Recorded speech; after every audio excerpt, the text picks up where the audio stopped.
నేను చాలా ఎక్సైటెడ్గా ఫీల్ అవుతున్నా క్లాస్ అది మీకు జ్ఞాపకం చేస్తాను. ఆలోచన చేయండి ఒకసారి గట్టిగా. అంటే క్లాసులు చెప్పేటప్పుడు ప్రసంగాల్లో కాదు చెప్పలేం, కానీ కొంచెం అటెన్షన్ చేయడం కోసమే అని అనుకోండి తప్ప మరో రకంగా ఫీల్ అవ్వకండి. రైట్, మరలా తండ్రి కుమార పరిశుద్ధాత్మ దగ్గరికి వద్దాం. తండ్రి కుమార పరిశుద్ధాత్మ దగ్గరికి వద్దాం. తండ్రి కుమారుడు పరిశుద్ధాత్ముడు. త్రిత్వం విషయంలో, దైవత్వం విషయంలో కొందరికి రకరకాల డౌట్స్ ఉన్నాయి. మీకు డౌట్స్ ఉన్నా నాకైతే ఇప్పుడు ప్రాబ్లం కాదు. మీరు అట్లా కాంటెంపరీ అంటే కానీ మీరు కొంత కింది స్థాయిలో ఆలోచన చేసినా ఇప్పుడు నాకు ఇష్యూ కాదు. నాకు ఎంతసేపటికి వాల్యూ అయితే దైవత్వం ఇష్టం లేదంటే నేను ఖచ్చితంగా దైవత్వాన్ని నమ్ముతున్నా. ఆ దైవత్వం త్రిత్వము అని నమ్ముతున్నా. అందులో నాకు డౌట్ లేదు. ఎవరికైనా డౌట్ ఉంది, ఎవరికైనా అందులో కొంత ఇంబ్యాలెన్స్ ఉంది, లేకపోతే కొంత ఇబ్బంది ఉంది అనుకుంటే వారికి కూడా నేను చెప్పే టీచింగ్ ప్రాబ్లం కాదు అనుకుంటున్నాను. నాకు ఎంతసేపటికి అర్థం చేసుకునే ప్రయత్నం చేస్తే చాలు. రైట్, విషయానికి వెళ్ళిపోదాం. త్రిత్వం దగ్గరికి వద్దాం. ఏమిటి త్రిత్వం? తండ్రి కుమార పరిశుద్ధాత్ముడు. ఈ ముగ్గురు చూస్తానికి ముగ్గురు, మాట్లాడుకోవడానికి ముగ్గురు. త్రిత్వం అంటున్నాం. త్రిత్వం ముగ్గురు ఒక ప్లేస్ లో ముగ్గురు అంటున్నాం, మరొక ప్లేస్ లో ముగ్గురు కాదు ఒక్కరే అంటున్నాం. వాల్యూని తీసుకొస్తాం, ఒక వాల్యూని బయటకు తీసుకొస్తాం ఇందులో వచ్చి. దీని వాల్యూ అన్నదో దీని ప్రిన్సిపల్ అంటాం. ఇంతసేపు చెప్పింది వాల్యూ, విలువ. ఇదేమో ప్రిన్సిపల్, పద్ధతి, విధానం. ఏంటి ప్రిన్సిపల్ అన్నప్పుడు చూద్దాం. ముగ్గురు కానీ ఒకరే అనొచ్చు కదా. ముగ్గురు అనొచ్చు కదా. ముగ్గురు కానీ ఒకరే, ఇది ప్రిన్సిపల్. ఇప్పుడు ఆ ప్రిన్సిపల్ పేరేం పేరు? ఎవరికి వారు ముగ్గురు ఇండివిజువల్ కానీ ఒకరే. స్తోత్రం. ఇక ఇది అర్థం కాదు. మనమందరం కూడా అందరం కానీ ఒక్కరు. ఈ పాయింట్ రావాలి. మనమందరం అనేకులం కానీ ఒక్కరు. ఈ పాయింట్ రావాలి. ఈ ప్రిన్సిపల్లోకి దేవుని రాజ్యం రావాలి. దేవునికి స్తోత్రం. దీన్ని మాట్లాడుకుందాం. దేవునికి స్తోత్రం కలుగును గాక. చాలా ఆసక్తితో ఈ పాయింట్ జ్ఞాపకం చేసే ప్రయత్నం చేస్తున్నాను. తండ్రి కుమారుడు పరిశుద్ధాత్ముడు, వారు ముగ్గురు, లేదా ఒక ఫేస్ లో వారు ముగ్గురు. అన్న మీరు వెనక ముందుతో వచ్చు కదా, పర్లేదు. ఇటు వస్తే నాకు కొద్దిగా హ్యాపీగా నేను మాట్లాడితే బాగుంటుంది. తిమోతి అన్న కానీ సురేష్ అన్న కానీ థ్యాంక్ యూ అన్న. ఇటు వచ్చేసి మీరు వాక్యం చెప్పేటప్పుడు విశ్వాసాలు అర్థం చేసేదంటే కనుక మస్తు ఉండేది కదా. స్తోత్రం. స్వేచ్ఛ ఉంది కాబట్టి అన్నాను. రైట్, ముగ్గురు కానీ ఒకరే. ముగ్గురు కానీ ఒకరే. ఏంటి? వారు తండ్రి గాను కుమారుడు గాను పరిశుద్ధాత్మ గాను కనపడుతున్నా వారు ఒకరే. ఈ ప్రిన్సిపల్ ఉందా? ఈ ప్రిన్సిపల్ ఎక్కడికి వచ్చింది? ఈ ప్రిన్సిపల్ పేరే పేరు ముగ్గురు కానీ ఒకరే. ఎక్కడికి వచ్చింది? భార్య భర్తల దగ్గరికి వచ్చింది. మళ్ళా భార్య భర్తల దగ్గరికి వచ్చింది. పాయింట్ ఏంటంటే ఈ భార్య భర్తలు ఆదాము అవ్వ. ఎవరు? ఆదాము అవ్వ. ఈ భార్య భర్తల గురించి ఏం రాయబడింది? ఆ భార్య, ఆ భర్త, ఆదాము అవ్వ. వాళ్ళు ఎవరు? ఇండివిజువల్ గా ఆదాము, ఇండివిజువల్ గా అవ్వ. కానీ వాళ్ళిద్దరిని ఇద్దరు అనుకుంటా ఒక ఫేస్ లో ఒకటే అంటున్నారు. వారు ఇద్దరే కాదు ఒకరే. ఇద్దరే అంటే ఇద్దరే కానీ ఒకరే. దేవుడు తిత్వమా? ముగ్గురా? తిత్వంగా ఉన్న ఒకరే. ముగ్గురా? ఒకటే. భార్య భర్త ఇద్దరా? ఒకటే. ఈ పాయింట్ అర్థం కావాలి. దేవునికి స్తోత్రం. ఏం చెప్పదలుచుకున్నారు భాస్కర్? అందులోంచి రాజ్య విలువలను మనం జ్ఞాపకం చేయాలి. ఈ పూట మనమందరం విడివిడిగా ఉన్నాం కానీ మనం ఒక్కరు అన్న సంగతి అర్థమైతే నీకు నేను చేసే పని నాకు నేను చేసుకుంటున్నానే లైఫ్కి వస్తాం. మనమందరం విడిపోయి ఉన్నాం కానీ మనమందరం ఒక్కటే అన్న సంగతి అర్థమైన తర్వాత నీలో ఎవరికి ఒకరికి నేను పనిచేసినా నాకు చేసుకున్నట్టుగానే నేను జీవించగలుగుతా. ఈ వాల్యూకి మనం రావాలి. రైట్, ఓకేనా? నాతో అగ్రీ అవుతున్నట్టుగా కొంచెం ఫీలింగ్. దేవునికి స్తోత్రం. ఇప్పుడు ఆ భార్య భర్తలకు ఒకసారి చూస్తే ఆదాము మీరు ఒకసారి చూడండి. అంటే అప్పుడు వారి విషయంలో ఏమేమి ఉన్నాయని ఇప్పుడు డీటెయిల్గా మనం కొంచెం స్లైడ్స్ లాగా తీసుకొచ్చి చూపెట్టే ప్రయత్నం చేస్తే టైం అవుతుందని నేను ముందుకు తీసుకొని వెళ్ళిపోతున్నాను. మీరు ఆదామును చూసినా అవ్వను చూసి నరుడు ఒంటరిగా ఉండుట మంచిది కాదు అని అన్నాడు. నరుడు ఒంటరిగా ఉండుట మంచిది కాదు అన్న దేవుడు దానికంటే ముందు వారిని నా స్త్రీనిగాను పురుషునిగాను చేశాడు. అంటే వారిని ఒకటిగాను చేశాడు. ఒకటిగా చేసిన తర్వాత ఒక్కటిగా చేశాడు. కానీ ఇండివిజువల్గా కనపడుతున్నాడు. అది మంచిది కాదు అన్నాడు. అది ఇన్కంప్లీట్ గా ఉన్నది, కంప్లీట్ కావాలనుకున్నాడు.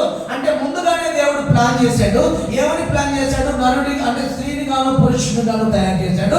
కానీ అది ఇన్కంప్లీట్ గా ప్రాసెస్ లో కనపడుతున్నప్పుడు మళ్ళా అవ్వను నిర్మించి ఆదాముతో కలిసి కంప్లీట్ అని వారు ఒక్క శరీరం అన్నాడు.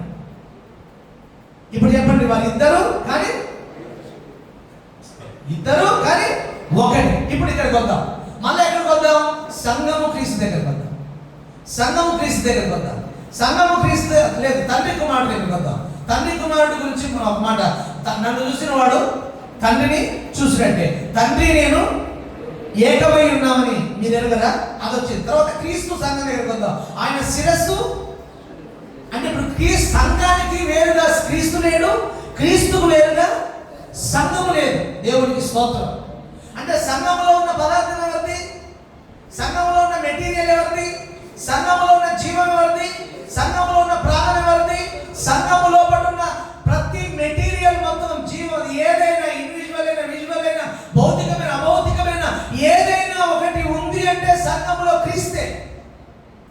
ఇప్పుడు క్రీస్తుకు వేరుగా సంఘము లేదు, సంఘముకు వేరుగా క్రీస్తు లేదు. ఆదాములో వచ్చిన పదార్థమే అవ్వైతే క్రీస్తులో నుంచి వచ్చిందే సంఘం. క్రీస్తులో నుంచి రానిది అది సంఘం కాదు. Hello, right. కాబట్టి ఇప్పుడు క్రీస్తు సంఘం ఇద్దరు క్రీస్తు సంఘం కనబడటానికి రెండు భాగాలు కనబడుతున్నా అనొచ్చు కదా, ఒకటే. ఇప్పుడు ఇక్కడికి వచ్చి చూద్దాం. ఇప్పుడు సంఘాన్ని చూద్దాం. మొదటి దేవుణ్ణి చూసాం, తండ్రి కుమారుని చూసాం, భార్య భర్తలను చూసాం, సంఘాన్ని క్రీస్తుని చూసాం. ఇప్పుడు సంఘాన్ని చూద్దాం. సంఘంలో చూస్తున్న విశ్వాసులు, పరిశుద్ధులు, నాయకులు, వ్యక్తులు, దేవుని సంఘం కనపడటానికి ఇండివిజువల్గా ఉన్నా, ఎవరికి వారుగా ఉన్నా, అందరం ఎవరు అనొచ్చు కదా. చాలా మంది ఉన్నాం, వేలల్లో ఉన్నాం, కానీ అందరూ వేలల్లో ఉన్నా ఒక్కటే. ఈ వాల్యూ, ఈ ప్రిన్సిపల్ ఇద్దాం. ఒక్కటే. దేవునికి స్తోత్రం. ఒక్కటే. మనమందరం ఒక్కటే. మనం రకరకాలుగా విడిపోయాం. మనం బతుకున్న తరంలోనే కులం కనపడకుండా తరిమేయాలని ఒక బలమైన సంగతి ఉంది. ఏమేమి మనిషిని డివిజన్ చేస్తున్నారు అవన్నీ తీసిపడారు. ఎంత రాజీ పడిపోయామంటే క్యాస్ట్ విషయంలో మనం ఎంత రాజీ పడిపోయామంటే, క్యాస్ట్ అనే సిస్టమ్ ఈవిల్ వరల్డ్ నుంచి వచ్చింది. దాన్ని మనం క్యారీ ఫార్వర్డ్ చేస్తూ మనం చర్చి కూడా దాన్ని ఒక వాల్యూగా బిల్డ్ చేసుకున్నాం. ఎంత ఘోరం అయిపోయిందంటే ఏమో అది విషయంలో మనం కనుక ఇప్పుడు వదిలేసిపోతే మన నెక్స్ట్ తరం కూడా అదే కంటిన్యూ చేస్తారు. వాళ్ళు అదే కంటిన్యూ చేయడానికి మనం కారణంగా పడదు. మన తరంలోనే కూర్చాలి. రైట్. విషయానికి వద్దాం. ఇప్పుడు ప్రిన్సిపల్ అర్థమైంది ఈ మాటకు. ఒకరి కొరకు ఒకరు అనేది జీవితం. గుర్తుపెట్టుకోండి. ఒక్కరే అనేది విధానం, అందరూ అనేది రాజ్యం. దేవుని రాజ్యముగా ఒకరితో ఒకరు జీవించడానికి ఒక్కటిగా మారాలి అనేదే దేవుని రాజ్యం. మరోసారి చెప్పాలా? దేవుని అందరముగా అంటే దేవుని రాజ్యముగా ఒకరితో ఒకరు జీవిస్తూ ఒక్కటిగా మారటమే దేవుని రాజ్యం. ఎలా ఒకటిగా మారుతాం? లేకపోతే ఏం ప్రాబ్లం అవుతుంది? అంటే అందరం అనే మనము ఎవరికి వాడుగా అనే విధానంలో జీవిస్తూ ఎవడి కోసం వాడే జీవించే దుష్ట రాజ్యంగా మారిపోయే ప్రమాదం ఉంది. ఇప్పుడు అర్జెంటుగా ఈ డ్యామేజ్ రికవరీ కావాలి. దీని పేరే రెస్టోరేషన్ అంటాం. Redemption, restoration, mission, glorification. ఇవి మనకు అర్థం కావాలి. రిడిమ్షన్ విడిపించబడి, ఇప్పుడు ఒక వస్తువు ఇలా పడిపోయింది, ఒక వస్తువు ఇలా పడిపోయిన తర్వాత అది చెడిపోయింది. చెడిపోయిన తర్వాత అది పనికి రాకుండా పోయిన తర్వాత దాని ప్రాధాన్యతను కోల్పోతుంది.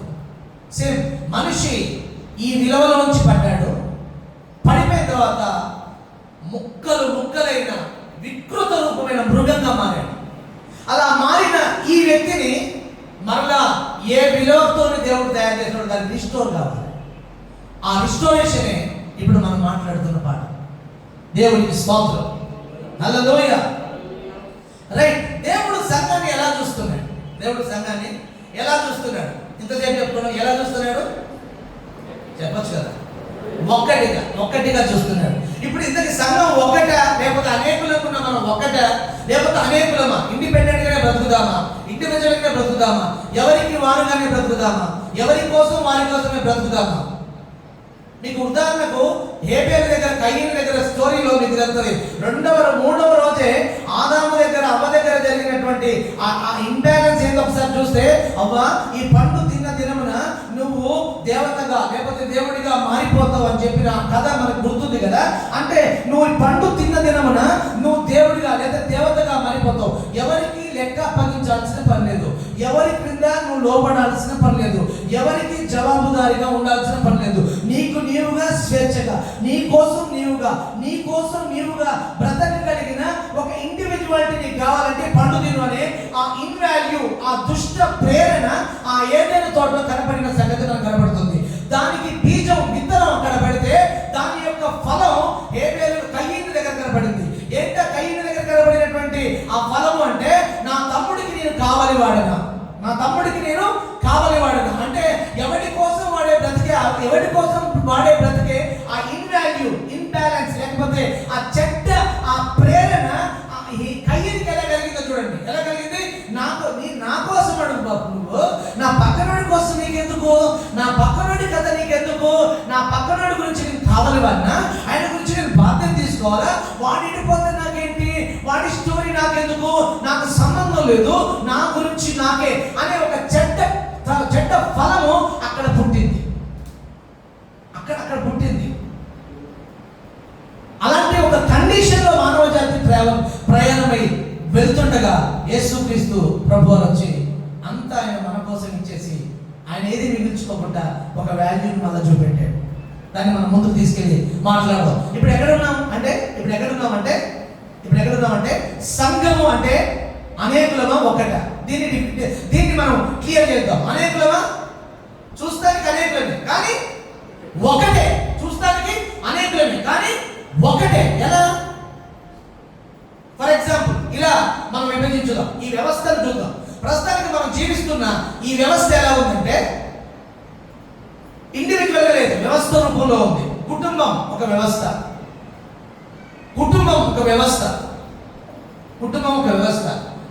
గవర్నమెంట్లో ఉన్న పాలసీలు ఒక వ్యవస్థ, ప్రభుత్వం ఒక వ్యవస్థ, ఆర్గనైజేషన్ ఒక వ్యవస్థ.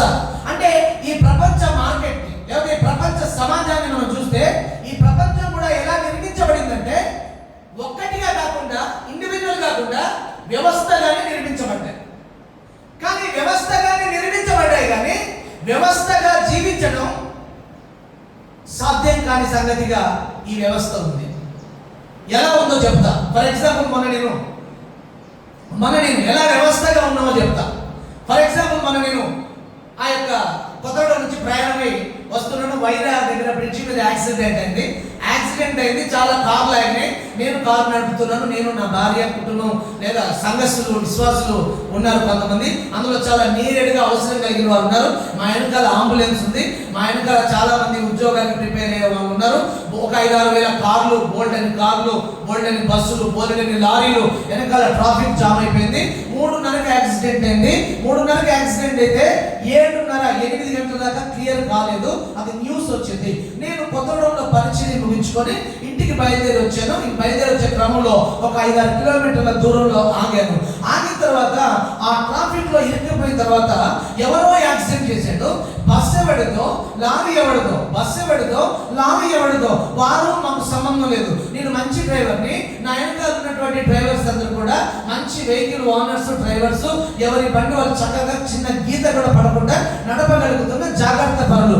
ఎవరికి వారు మంచోళ్ళే, అందరము జ్ఞానులమే, అందరం చక్కటి డ్రైవ్ చేసేటోళ్ళమే. కానీ మనం నడుస్తున్న, ప్రయాణం చేస్తున్న, బ్రతుకుతున్న రస్తాలో, మార్గంలో ఎవడో ప్రాబ్లం చేస్తే, ఎవడో యాక్సిడెంట్ చేస్తే దాని ఎఫెక్ట్ మన దాకా వచ్చింది. ఈ వ్యవస్థలో మనం కలిసి ఉండటం వల్ల దాని ఎఫెక్ట్ మనకు వస్తుంది. ఎవరికేం ప్రాబ్లం అయింది ఇక్కడ ఎఫెక్ట్ అంటే ఆ చిన్న యాక్సిడెంట్. నేను మంచోనే, నా భార్య మంచిదే, అందరూ డ్రైవర్స్ మంచోలే, అందరూ అన్ని వెహికల్స్ మంచిదే, ఎవరు ఎవరికి తగిలించుకోలే, ఎవరు ఎవరికి హాని చేసుకోలే, అందరూ బాగున్నాం. బట్ వేల వెహికల్స్ ఆగాయి కానీ ఒక ఇద్దరు వల్ల. అంటే ఒక ఇద్దరు ఎన్ని వేల మందిని ప్రభావితం చేశారు. వినండి ప్లీజ్, ఈ ఫార్ములా విన్నాను అలాగే గారు, ఈ ఫార్ములా విన్నాను. క్షమించాలి, నేను వచ్చినందుకు మీకు చేద్దాం అనుకున్నా. దేవునికి స్తోత్రం. ఈ బేస్ అర్థం కావాలి. హలో, ఈ బేస్ అర్థం కావాలి. ఏంటి, మనము ఈ వ్యవస్థలో ఎలా ఉన్నామంటే ఒంటరిగా లేము, వ్యవస్థగా ఉన్నాం. అయితే వ్యవస్థగా ఉండి ఒంటరిగా బతికే వైరస్ని కలిగి ఉన్నాం. వ్యవస్థగానే ఉన్నాం కానీ ఒంటరిగా బ్రతికే దుష్ట ఈవిల్ రాజ్యానికి సంబంధించిన అపవిత్రమైన ప్రేరణ, ఓన్లీ ప్యాటర్న్ లో ఉన్న, ధర్మములో ఉన్న, ఈ ప్రపంచ ధర్మంలో విధానాల్లో ఇండివిజువల్ గా ఉన్నాం కనుక వ్యవస్థగా ఉన్న ఇండివిజువల్ గానే బ్రతుకుతున్నాం. ఈ వ్యవస్థలో కుదరదు. ఒకరికి ఎంత ఎఫెక్ట్ అయింది, నాకు మైండ్ గా ఎఫెక్ట్ అయింది. నా పిల్లల్ని ఎవరో తీసుకురావాల్సి వచ్చింది, తీసుకొచ్చినప్పుడు వాళ్ళకు బండి గీక్కుంది, వాళ్ళ కారు ప్రాబ్లం అయింది, ఇంకోళ్ళకి సమస్య అయింది. నా బండిలో ఉన్న ఒక ఆటో తమ్ముడికి ఇంకొక ప్రాబ్లమే, ఇంకేం తీసుకురావడం పిల్లలకు ప్రాబ్లం అయింది. ఇది చాలా చిన్న సంగతి కానీ అవతల జాబ్కు ప్రిపేర్ అయ్యేటోడి ప్రాబ్లం, వాడికి ప్రాబ్లం అయింది. ఇంటర్వ్యూకి అటెండ్ అయ్యేటోడికి ఇంకో ప్రాబ్లం అయింది. పెళ్లి చూపులకు అటెండ్ అయ్యేటోడికి ఇంకో ప్రాబ్లం అయింది. అక్కడ ఎంప్లాయ్మెంట్ విషయంలో ఇంకో ప్రాబ్లం అయింది. వాళ్ళ యజమాని దగ్గర టయానికి కనపడే విషయంలో ఇంకోటి ప్రాబ్లం అయింది.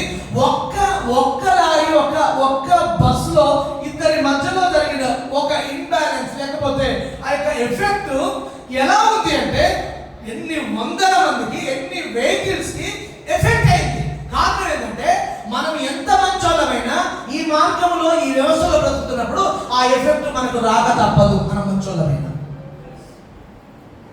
కాదంటారా? ఎట్లా ఉందంటే కదా, చెట్టులో ఆకులన్నీ కొమ్మలన్నీ ఉన్నాయి, కాండం ఉంది.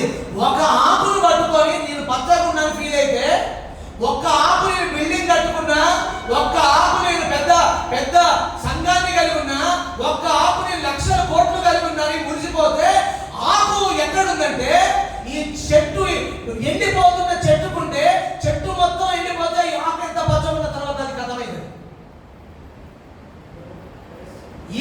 ఈ బేస్ అర్థం కావాలి. మనమందరం ఒక్కటి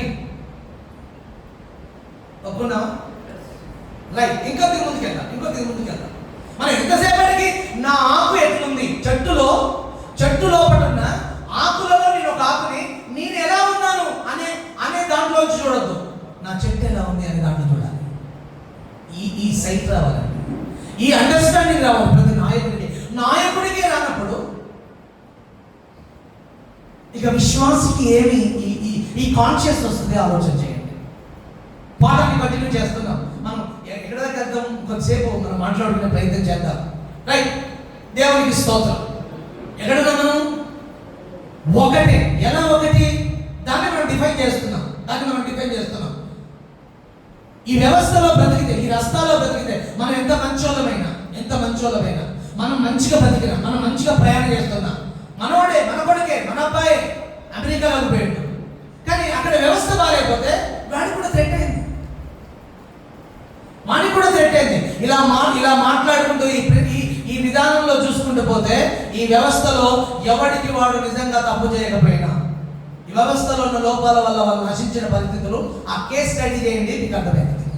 వ్యక్తిగతంగా వాడు, ఉదాహరణకు ఒక దగ్గర వాడు హోటల్లో ఫుడ్ పెట్టిండు. ఆ హోటల్లో ఫుడ్ ఫ్రిడ్జ్ లో పెట్టిండు. ఫ్రిడ్జ్ లో పెట్టిన హోటల్లో ఫుడ్ తింటే, ఆ ఫ్రిడ్జ్ లో పెట్టిన హోటల్లో తక్కువ వస్తుందని నేను తింటే, నా పేదరికాన్ని బట్టి, నా పేదరికం నా ప్రాబ్లం, నా పేదరికానికి ఉన్న నా ప్రాబ్లానికి నాకు ఒక హోటల్ దొరికింది. ఆ హోటల్కి వాడికి లాభం రావాలి, వాడికి ఒక ప్రాబ్లం, వాడికున్న ప్రాబ్లానికి వాడు ఫ్రిడ్జ్ లో పెట్టిండు. వాడు ఫ్రిడ్జ్ లో పెడితే నేను తిన్న నా కడుపు పాడైంది. నా కడుపు పాడైతే నా శరీరం దౌర్బల్యమే. నేను హాస్పిటల్కి వెళ్ళిన.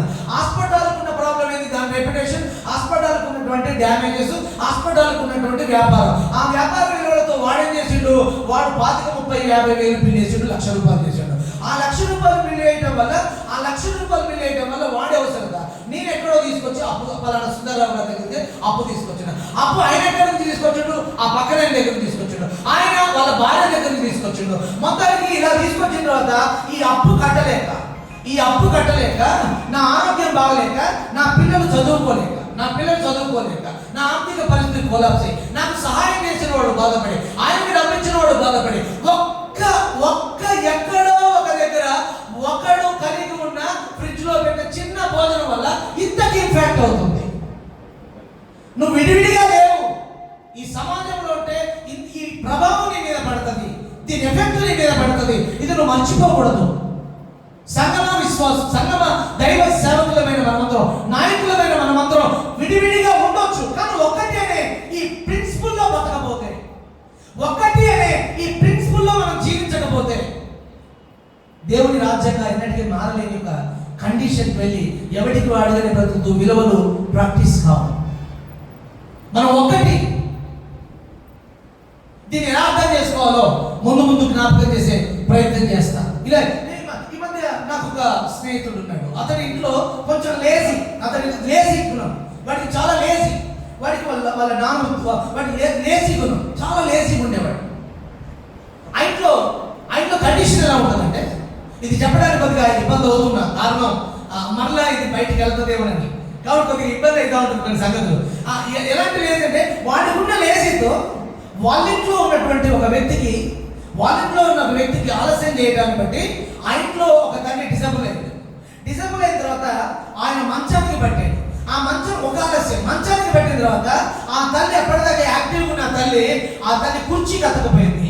ఈ తండ్రి గురించి చూసుకునే విషయంలో, బెడ్ రైట్ అయిన తండ్రిని చూసుకునే విషయంలో వాడి ఆస్తి కుమ్మరించాల్సి వచ్చింది. ఈ ఆస్తిపై అప్పులు పాలవలసి వచ్చింది. అప్పులు పాలవలసి వచ్చిన ఆ జీవితం అనేకుల మీద ఇంపాక్ట్ చూపెట్టింది. మిగతా వాళ్ళని కూడా పాడు చేయాల్సి వచ్చింది. మిగతా వాళ్ళ దగ్గర న్యాయంగా తీసుకున్నది అన్యాయం చేయాల్సి వచ్చింది. ఈ సమాజంలో ఒక వికృతంగా, అన్యాయంగా, అందరికీ అపార్థంగా, అందరికీ అధ్వానంగా అతడి వ్యక్తి జీవితం మారడానికి గల కారణం అతడు ప్రారంభంలో చేసిన ఆలస్యం. అంటే ఈ జీవితంలో ఇండివిజువల్గా ఉన్న మనం ఏది చేసినా దాని ఎఫెక్ట్ ఇతరుల మీద పడుతుంది. పక్కన తిరిగి చెప్పాలా? పక్కన తిరిగి మాట చెప్తారా ప్లీజ్? నువ్వేది చేసినా అనండి కదా, నువ్వేది చేసినా దాని ఎఫెక్ట్ ఇతరుల మీద పడుతుంది. నువ్వేం చేసినా, నేను మంచోడిని, నా భార్య మంచిది, ఏ తల్లిదండ్రులైనా మంచోళ్ళే, కానీ పిల్లలు ప్రాబ్లం చేసినప్పుడు ఆ బాధ ఎవరు అనిపిస్తారు? మన చర్చిలో చాలా విశ్వాసులు ఉన్నారు, తండ్రి భక్తుడు, తల్లి భక్తురాలు, కానీ ఆ ఇంట్లో ఉన్న ఆడపిల్ల ప్రాబ్లం చేసిందనుకో, ఆ ఫ్యామిలీ మొత్తం ఎఫెక్ట్ అయ్యారా కదా. అంటే మేము ప్రార్థన చేసాం కదయ్యా, అయ్యా నీకు ఎంతో నమ్మకంగా ఉన్నాం కదయ్యా అని వాళ్ళు తెగ విలపిస్తూ ఉంటారు. కానీ వాళ్ళు మంచోళ్ళే, కానీ ప్రాబ్లం ఎక్కడుంది? ఇంకొకరి నుంచి ఎఫెక్ట్ అవుతుంది. మన ప్రాబ్లం ఎక్కడుందంటే, మనం ఉమ్మడిగా ఉన్న ఆ జీవించే జీవితంలో ప్రాబ్లం ఉంది. అది సరి చేయబడితే వ్యవస్థ మొత్తం దేవుని రాజ్యం అవుతుంది, సంఘం దేవుని రాజ్యం అవుతుంది. నా పాయింట్ కొద్దిగా ఎట్లా చేయడానికి కూడా, అంటే ఇప్పుడు మనం హైట్లో బతికినా, డౌన్లో బతికినా, లెఫ్ట్లో బతికినా, రైట్లో బతికినా, మంచిగా బతికినా, చెడ్డగా బతికినా, మధ్యస్థంగా బతికినా, మౌనంగా బతికినా దాని ఎఫెక్ట్ ఉంటుంది. చచ్చిపోతాడు ఒకడు, నేను ఎవరితో సంబంధం లేదు. చర్చికి వచ్చే ఒక వ్యక్తి, నాకు ఎవరితో సంబంధం లేదు, నేను మౌనంగా ఉంటాను, దాని ఎఫెక్ట్ కూడా పడతాను. నేను సత్యం మాట్లాడతాను, దాని ఎఫెక్ట్ కూడా పడతాను. నేను రాజీ పడను, దాని ఎఫెక్ట్ పడుతుంది. నేను సైలెంట్గా ఉంటే ఎవరితో మాట్లాడను, అసలు ఇండిపెండెంట్, ఇంట్రోవర్ట్, రిజర్వ్డ్, నా క్యారెక్టర్ ఇదే, నేను ఇట్లా ఉంటా, దాని ఎఫెక్ట్. అంటే నువ్వు చెడ్డగా ఉంటే దాని ఎఫెక్ట్, దాని ప్రభావం, మంచిగా ఉంటే దాని ప్రభావం, అటు ఇటుగా ఉంటే దాని ప్రభావం, మౌనంగా ఉంటే దాని ప్రభావం, ఎట్లా ఉన్నా దాని ప్రభావం పడుతుంది. రైతా కదా? జీవితం నాదే, కానీ నా జీవితం వల్ల దాని ప్రభావం ఎవరి మీద పడుతుంది? ఫ్యామిలీ మీద, సొసైటీ, సంఘం మీద, సొసైటీ మీద, సమాజం మీద, సొసైటీ మీద, ప్రపంచం మీద. అంటే జీవితం నీది, దాని ఎఫెక్ట్ మాత్రం ఫ్యామిలీ, చర్చ్, సొసైటీ, వరల్డ్, ప్రపంచం. అంటే ఇంతమంది మీద పడుతుంది. అంటే జీవితం ఒకసారి ఈ పాయింట్ నొక్కి చెప్పుకుందాం. నేను మంచోని, నా భార్య మంచిది, నా బిడ్డ ప్రాబ్లం చేసింది, సమస్య నాకేంటి అంటే నేను అంటే ఇక్కడ ఎవరు? నా బిడ్డ మంచిది. ఇప్పుడు నా బిడ్డలు మంచోళ్ళే, నా భార్య మంచిదే, కానీ నేను ప్రాబ్లం ఉన్నా. నేను ప్రాబ్లం ఉంటే నా బిడ్డల మీద పడ్డది, నా భార్య మీద పడ్డది. జీవించేది నేనే, ప్రాబ్లం ఉంది నేనే. కానీ నేనే ప్రాబ్లం ఉన్నా, నా ఇష్టం, కానీ నా ఎఫెక్ట్ ఎవరి మీద పడ్డది? ఫ్యామిలీ మీద పడ్డది. అంటే నేను అంటే ఎవరు ఇక్కడ? ఫ్యామిలీ. నేను అంటే ఎవరు ఇక్కడ? ఫ్యామిలీ. నేను అంటే నేనే, కానీ నేను అంటే ఇక్కడ ఫ్యామిలీ. ఇది అందరికి గుర్తుకోవాలి. నువ్వు అంటే నువ్వు కాదు. ఎందుకు నువ్వు కాదు? నువ్వు జీవించే జీవితం నీ ఫ్యామిలీ మీద పడుతుంది. నువ్వు జీవించే జీవితం నీ ఫ్యామిలీ మీద పడుతుంది కాబట్టి నువ్వంటే నువ్వు కాదు, నీ ఫ్యామిలీ. రైటా కదా? నువ్వంటూ నువ్వు కాదు, నువ్వు నీ ఫ్యామిలీ అయినప్పుడు నువ్వు ఎవరు అంటే నేను ఇండివిజువల్గా ఉన్న నేనే, కానీ నేనంటే నేను ఒక్కని కాదు, నా ఫ్యామిలీ. త్రిత్వము అంటే ముగ్గురు కాదు, ఒకరే. భార్య భర్తలు అంటే ఇద్దరు కాదు, ఒకరే. సంఘము క్రీస్తు అంటే ఇద్దరు కాదు, ఒకరే. సంఘము అంటే అనేకులు కాదు, ఒకరే. ఈ ప్రిన్సిపుల్లో, ఈ బ్యాక్డ్రాప్ లో మనం స్టడీ చేస్తున్నాం. Praise the Lord. ఈ ఒక్క క్లాస్ విని తర్వాత మనం వినకపోయినా పర్లేదు అన్న సంతోషం కలుగుతున్నాను. నువ్వెవరు అంటే నేను ఒక్కరిని కాదు, నేను ఫ్యామిలీ. ఇప్పుడు ఈ ఫ్యామిలీగా నువ్వు జీవించే జీవితం, ఫ్యామిలీగా నువ్వు జీవించే జీవితం ప్రమాణాలతో కూడిందైతే, సత్యముతో కూడిందైతే, రాజ్య విలువలతో కూడిందైతే, దేవుడు కోరిన సంకల్పంలో కోరిన జీవితం అయితే, ఈ జీవితం, ఈ లైఫ్ చర్చిని ఎఫెక్ట్ చేస్తుంది. Praise the lord.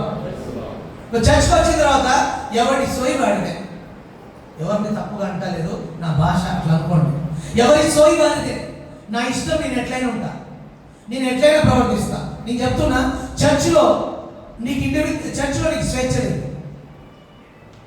చర్చిలో స్వేచ్ఛ లేదు. నువ్వు ఒంటరిగా ఉన్నప్పుడు స్వేచ్ఛ ఉంది. దేవుడు మనల్ని ఒంటరిగా చేయలేదు. ఫ్యామిలీలో మనకు స్వేచ్ఛ ఉందా? లేదు. ఫ్యామిలీలో మనకి ఎందుకు స్వేచ్ఛ లేదు? స్వేచ్ఛ అంటే నీ ఇష్టం, నీ ఉద్దేశం, నా ఇష్టం, నీ తాగుతా. ఫ్యామిలీలో కుదరదు. టైంకి రావాలి. ఫ్యామిలీలో జవాబుదారితనం ఉంది. ఫ్యామిలీలో అకౌంటబిలిటీ ఉంది. ఫ్యామిలీలో ఒకరికొకరు ఓదార్చుకునేది ఉంది. ఫ్యామిలీలో ఎమోషన్స్ ఉన్నాయి. ఫ్యామిలీలో ఒకరికొకరు బాధ్యత తీసుకోవాలి. ఫ్యామిలీలో ఎవరికి కూడా పట్టించుకున్నట్టుగా ఇండిపెండెంట్గా ఉండడానికి వీలేదు. చర్చిలో కూడా అంతే. స్వేచ్ఛ. చర్చికి ఒక వ్యక్తి వస్తే వాడు ఇండిపెండెంట్ అనే ఆ స్వేచ్ఛను వదులుకున్నాడని అర్థం. చర్చికి ఒకసారి ఎంటర్ అయితే ఎగ్జిట్ లేదు. వాడికి ఎంట్రెన్స్ ఏముంది కానీ ఎగ్జిట్ లేదు. చర్చికి వచ్చిన ఒక వ్యక్తికి ఎగ్జిట్ కావాలి అంటే మళ్ళా సంఘం అనే ఓడ కాకపోతేనే అక్కడి నుంచి ఎగ్జిట్ కావాలి. అంటే విశ్వాసం కూడా తెలవాలి. నేను చర్చిలోంచి బయటికి వెళ్ళడానికి నాకు స్వేచ్ఛ లేదు. మరి ఎలా? ఎక్కడ ప్రాబ్లం ఉందో నాయకుడితో మాట్లాడాలి. అప్పుడు నాయకుడు కూడా సెట్ అవుతాడు. అమ్మ కూర బాగాలేదంటే అమ్మని ఇన్సల్ట్ చేసినట్టు కాదు, ఇంకోసారి మంచి కమ్మగొండి పెట్టుకోండి. ఈ స్వేచ్ఛ ఉండాలని చర్చిలో నీ ప్రవర్తన ఎవరు చెప్పారండి? ఇంతకుముందు చెప్పిన కదా ఎక్సర్సైజెస్ అని, బిబ్లికల్ థియాలజీ అని, లేకపోతే సిస్టమాటిక్ థియాలజీ అని, లేకపోతే హిస్టారికల్ థియాలజీ అని, ఆ తర్వాత అప్లికేషన్, అబ్జర్వేషన్ లేకుండా, ఇంటర్ప్రిటేషన్ లేకుండా అప్లికేషన్ చేయొద్దు అన్న సంగతిని మనం ఎందుకు మాట్లాడుకున్నాం కదా. ఇష్టం వచ్చినట్టు అప్లై చేసలేనా? ఒకరు నడిపింపు అంటారు, ఒకరు అప్పగించుకుంటారు, ఒకరు సమర్పణ అంటారు. ఏదైనా ఇందులోంచి చూడాలి అంటుంది. అవి లేవు అంటే ఉన్నాయి, కానీ ఇందులోంచి చూసి ప్రాక్టీస్ చేయాలంట. స్తోత్రం. హల్లెలూయా. ఈ పదాలతో ఎవరి రాదు. ఒకడు వ్యాపారం చేసి సక్సెస్ అయ్యాడు. ఆ సక్సెస్ అయిన వ్యాపారం చేసి సక్సెస్ అయినోడు రాజ్యం కట్టుకున్నాడు. ఆ రాజ్యం కట్టుకున్నాడు మాలాంటి బుడ్డ వాళ్ళందరూ మా రాజ్యాన్ని కట్టుకోవడానికి ఆయన పిలిచి మళ్ళీ క్లాసులు చెప్పుకుంటారు. ఎవరి రాజ్యం వాడు కట్టుకోవాలి, సక్సెస్ అవ్వాలి. ఈ ఫార్మాట్ లో, లేకపోతే ఈ ప్రమాణంలో, ఈ రాంగ్ ప్రమాణంలో ఎవరికి వాడు బ్రతికే విలువలు సంఘాలలో కనపడనంత దూరంగా ఉన్నాయి. దేవునికి స్తోత్రం. నీ జీవితం నీది కాదు, నీ కుటుంబాన్ని. నీ జీవితం నీది కాదు, నీ సంఘానికి. హలో, కాదా? అందుకే ఇప్పుడు సంఘంలో నువ్వు ఎలాంటి జీవితం చేసినా దాని ఎఫెక్ట్ ఇతరుల మీద పడుతుంది. దాని గురించి బోల్డని ఎగ్జాంపుల్స్ మనం చెప్పొచ్చు, బోల్డని ఎగ్జాంపుల్స్ చెప్పొచ్చు. చాలా ఎగ్జాంపుల్స్ నా దగ్గర ఉన్నాయి. అవన్నీ ఇప్పుడు జ్ఞాపకం చేస్తూ ముందుకు వెళ్ళిపోదాం. దేవునికి స్తోత్రం. అంటే ఒక విశ్వాసి ఎలా జీవించినా, ఒక పరిశుద్ధుడు ఎలా జీవించినా, ఒక నాయకుడు ఎలా జీవించినా, ఒక స్టీవర్షిప్ ఎలా జీవించినా, ఒక నాయకత్వం ఎలా జీవించినా దాని ఎఫెక్ట్ ఆయన మీద కాదు, ఇతరుల మీద పడుతుంది. మంచిగా జీవిస్తే మంచిగా, చెడ్డగా జీవిస్తే చెడ్డగా, అటు ఇటు కాకుండా జీవిస్తే అటు ఇటు కాకుండా, రిజర్వ్గా జీవిస్తే రిజర్వ్గా, మౌనంగా జీవిస్తే మౌనంగా. అంటే ఎలా జీవించినా దాని ఎఫెక్ట్ ఇతరుల మీద పడుతుంది. కాబట్టి ఆ సంఘంలో జీవితం నాది కాదు, సంఘానికి. క్లైమ్ చేద్దామా? రైటేనా మోసనా? రైటేనా? సంఘానికి. అంటే నా జీవితం నాది కాదు, నా కుటుంబానికి. నా జీవితం నాది కాదు, సంఘానికి. సంఘంలో ఎవరు ఎట్లా బ్రతికినా, ఎవరు ఎట్లున్నా దాని ఎఫెక్ట్ ఇతరుల మీద రాదు అని అనుకోకండి. ఖచ్చితంగా దాని ఎఫెక్ట్ పనిచేస్తుంది.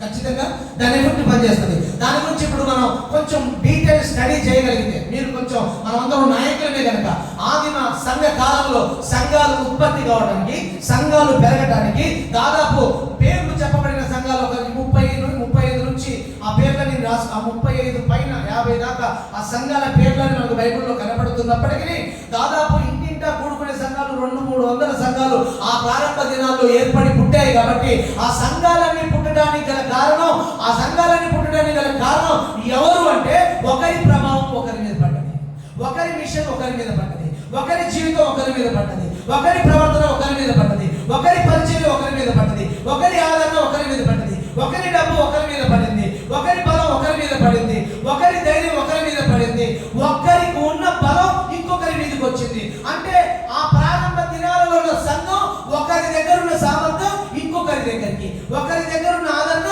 ఇంకొకరి దగ్గరికి, ఒకరి దగ్గర ఉన్న బలం ఇంకొకరి దగ్గరికి. ప్రారంభ దినాలలో ఉన్న సంఘ కాలంలో ఉన్న ఆ సంఘాలన్నీ ఉత్పత్తి అయ్యి అవి ప్రభావవంతంగా మారడానికి గల కారణం ఒకరి ప్రభావం ఇంకొకరి మీద పడ్డది. కాబట్టి ఏ వ్యక్తి ఒక వ్యక్తి కాదు, అతడు ఒక కుటుంబం. ఏ వ్యక్తి కుటుంబం మాత్రమే కాదు, అతడు సంఘం. నేను అంటే సంఘం. ఎందుకు నేను సంఘం? నేను ఎట్లా బతికినా దాని ఎఫెక్ట్ నా సంఘం మీద పడుతుంది. నేను ఎట్లా జీవించిన దాని ఎఫెక్ట్, ఒక నాయకుడిగా నేను ఉంటే ఎట్లుంటే దాని ఎఫెక్ట్ నా సంఘం మీద పడుతుంది. ఒక విశ్వాసంగా నేను సంఘంలో ఎట్లా ఉన్నా దాని ఎఫెక్ట్ సంఘంలో పడుతుంది. మంచిగా ఉంటే మంచిగా, చెడ్డగా ఉంటే చెడ్డగా, మధ్యస్థంగా ఉంటే మధ్యస్థంగా, మౌనంగా ఉంటే మౌనంగా, రిజర్వ్గా అంటే రిజర్వ్గా, ఇంట్రోవర్ట్గా అంటే ఇంట్రోవర్ట్గా, ఎలాగున్నా దాని ఇంపాక్ట్, దాని ప్రభావం ఇతరుల మీద పడుతుంది. దేవునికి స్తోత్రం కలుగుతుంది కాక. ఇప్పుడు సంఘం ఎలా ఉందంటే పిల్లలు కావాలి, ఫస్ట్ పెళ్లి కావాలి. పెళ్లి కావడానికి ప్రార్థన చేయాలి. పెళ్లి కావడానికి మనం ప్రార్థన చేయాలి. ప్రార్థన మన ఎగల మన పనేదే కదా, ప్రార్థన చేయాలి. ప్రార్థన చేసే టయానికి మనం చక్కగా 25 ఏళ్ళు ఉంటాయి. 25 ఏళ్ళప్పుడు సేవ, 20 ఏళ్ళప్పుడు సేవ ప్రారంభిస్తే జుట్టు కలరేమో పెద్ద సమస్య ఉండదు. నీట్గా హ్యాండ్సమ్ గా చక్కగా సేవ స్టార్ట్ చేస్తాం. ప్రార్థన చాలా ఉద్యమంతో ప్రారంభిస్తాం. ఎలాగా? ప్రభువా వీరికి పెళ్లి కావాలా అని ప్రారంభిస్తాం. వారి పెళ్ళైంది. పెళ్ళైన తర్వాత సెకండ్ స్టోరీ ఏంటంటే పెళ్ళైంది. నెక్స్ట్ ఏం కావాలి? వారికి పిల్లలు పుట్టాలి. మళ్ళా ప్రార్థన, పిల్లలు పుట్టాలి. ప్రార్థన చేస్తూ ఉంటాం. పిల్లలు పుట్టిన తర్వాత ఎడ్యుకేషన్ ప్రభువా వారి నర్సరీ. ఈ ఒక పాస్టర్ గారిని చూశాను నేను ఆ గంట జంటల్లో. చాలా ఘోరం అనిపించింది. 5వ తరగతి ఎగ్జామ్ జరుగుతూ ఉంటే సంఘంలో విశ్వాస పిల్లల కొరకు ప్రార్థన చేయడానికి ఉపవాస ప్రార్థన పెట్టింది. అసలు దేని కొరకు ఉపవాస ప్రార్థన పెట్టాలి, దేని కొరకు మనం ఏం చేయాలి అనేది తెలవనంత ఘోరమైన పరిస్థితుల్లో ఉంది. అంటే ప్రజలను మభ్యపెట్టే విషయంలో, ప్రజల అవసరాలను ఎరిగి పరిచర్య చేసే విషయంలో సక్సెస్ అవుతున్నాం, కానీ రాజ్య విలువలను పునాదిగా చేసుకొని పరిచర్య చేసే విషయంలో మనం దూరం అయిపోయాం.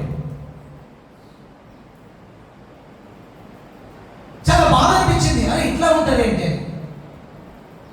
అలా వాళ్ళ చదువు మొత్తానికి అటు ఇటు చేసి డిగ్రీ చేసి పీజీ చేసి మొత్తానికి వాళ్ళు ఒక గ్రాడ్యుయేషన్కి వచ్చేసేసి ఎదురు చూస్తాం. ఈ లోపల వారి వరకు ఉద్యోగం. వారి ఉద్యోగం ఏంటి? వారికి ఉద్యోగం ఏదో ఒక జాబ్, మామూలు సాఫ్ట్వేర్ లేకపోతే హార్డ్వేర్ లేకపోతే ఏదో ఒక కంపెనీలో ఏదో ఒక జాబ్ వచ్చేస్తుంది. మొత్తానికి వాళ్ళు జాబ్ అయి సెక్యూర్ అయిపోతారు. జాబ్ రాగానే ఇప్పుడు నెక్స్ట్ వాళ్ళ కొరకు పెళ్లి. అంటే ఒక సేవకుడికి, ఒక నాయకుడిగా మన కథంతా ఏమైపోతుందంటే, వారు దర్వాజా ఎత్తితే ఒక ప్రార్థన, వారు పుట్టినరోజుతో ఒక ప్రార్థన, వారు సైకిల్ కొంటే ఒక ప్రార్థన, వారు బండి కొంటే ఒక ప్రార్థన, బర్త్డే అయితే ఒక ప్రార్థన, గృహపుడికి అయితే ఒక ప్రార్థన. మొత్తానికి దేనికి దానికి ఒక లేఖనాన్ని స్టిక్ చేసుకొని, దేనికి దానికి ఒక వచనాన్ని టిప్ చేసుకొని, విలువలకు, దేవుడి రాజ్యానికి, దేవుడి అంతస్తులో ఉన్న, దేవుడి స్వభావ గుణాలలో ఉన్నటువంటి, దేవుడి పథకములో ఉన్నటువంటి సంగతులను విడిచిపెట్టి మర్చిపోయి ఎప్పటికీ ఆ కరెంట్ ఇష్యూలో అవసరం ఉన్న దానిని పట్టుకొని మాత్రమే సేవ చేసుకుంటే గ్యాదరింగ్ ఉంటుంది, నిర్మాణం ఉండదు. ఒక్కసారిగా అలా అర్థమైన సంగతి ఏంటంటే, మొత్తం నన్ను మనుషులు వాడుకుంటానేది అన్నట్టు అర్థమైపోయింది. నేను ఏ నిర్మాణం చేయడానికి వచ్చాను, దేన్ని నిర్మించడానికి ప్రభు నన్ను తీసుకొని వచ్చాడు, ఇప్పుడు ఏం చేస్తున్నాను అంటే ఎంతసేపటికి వాడికి ఎక్కదు. వాడి పెళ్లి తర్వాత ఇదే వీడైపోయిన తర్వాత మళ్ళీ వాడు స్టార్ట్ అవుతాడు, వాడికి ఉద్యోగం ఉంది, వాడికి పెళ్ళి అయింది, మళ్ళీ వాడు కొత్తగా స్టార్ట్ అవుతాడు. అప్పుడు కొద్దిగా మన తమ్ముడు కాదు, వాడు స్టార్ట్ అయ్యి మళ్ళీ అదే పెళ్ళి అంటాడు, వాడు పెళ్లి కాంచి పిల్లలు అంటాడు, పిల్లల కాంచి మళ్ళీ చదువులు అంటాడు, చదువుల కాంచి మళ్ళా జాబ్ అంటాడు, జాబ్ కాంచి మళ్ళా వాళ్ళ పెళ్ళి అంటాడు. వాడు పెళ్ళి అయిన లోపల మనం పోతాం, మళ్ళీ మన తర్వాత సేవ కూర్చుంటాడు. అంటే ఈ క్రమంలోనే వెళ్ళిపోతుంది, ఇందులోనే వెళ్ళిపోతుంది. అంటే మనం ఏం ప్రవర్తిస్తున్నామో దాని ఇంపాక్టే సమాజంలో, సంఘంలో కనపడుతుంది అంటున్నాను. దేవునికి స్తోత్రం, హల్లెలూయా. అంటే ఏ విలువలు కలిగి జీవించి ఇంపాక్ట్ గా ఉండాలో, ప్రభావంతంగా ఉండాలో, దాని నుంచి బయటకు వచ్చేస్తాం. అందుకే ఏది పడుతుంది, ఏ సాంప్రదాయం, ఏ కల్చర్ పడుతుంది, సంఘం మీదకి వచ్చి అడాప్ట్ చేసుకొని మొత్తాన్ని దాన్ని సంఘంగా, దాని యొక్క సంస్కృతిగా మారిపోతుంది. కాబట్టి ఇప్పుడు నేను అంటే కుటుంబం కాదు, నేను అంటే కుటుంబం మాత్రం, నేను అంటే నేను కాదు, కుటుంబం మాత్రమే కాదు, సంఘం. నేను సంఘాన్ని మాత్రమే కాదు, ఈ అంతస్తు కాదు. మనమందరం కేవలం లోకల్ చర్చ్లో ఇరుక్కుని పోయినామా అన్నంత బాధ నుంచి బయటపోతాం. దేవునికి స్తోత్రం. నేను లోకల్ చర్చ్, నేను లాస్ట్ నా క్లాస్లో ఈ పాయింట్ చెప్పాను. దేవుని బిడ్డలారా, ఈ దినం లోకల్ చర్చ్లో మనం గ్యాదర్ అవుతున్నాం. కేవలం మన లోకల్ చర్చ్కి 10 ఏళ్ళలో, 20 ఏళ్ళలో, 30 ఏళ్ళలో, 40 ఏళ్ళలో చరిత్ర ఉండొచ్చు. ఒకళ్ళ చర్చ్కి 40 సంవత్సరాలు, ఒకళ్ళ చర్చ్కి 20 సంవత్సరాలు, ఒకళ్ళ చర్చ్కి 10 సంవత్సరాలు.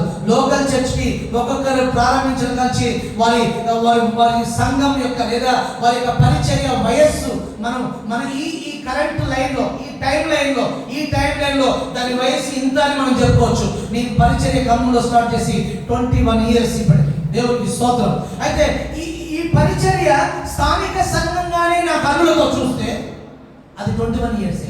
కానీ దేవుని పరిచర్యకు, దేవుని సంఘానికి ఒక ఏజ్ని మనం పెట్టలేదు. ఎందుకంటే ఇది అబ్రహాం కాలం నుంచి కంటిన్యూ అవుతుంది.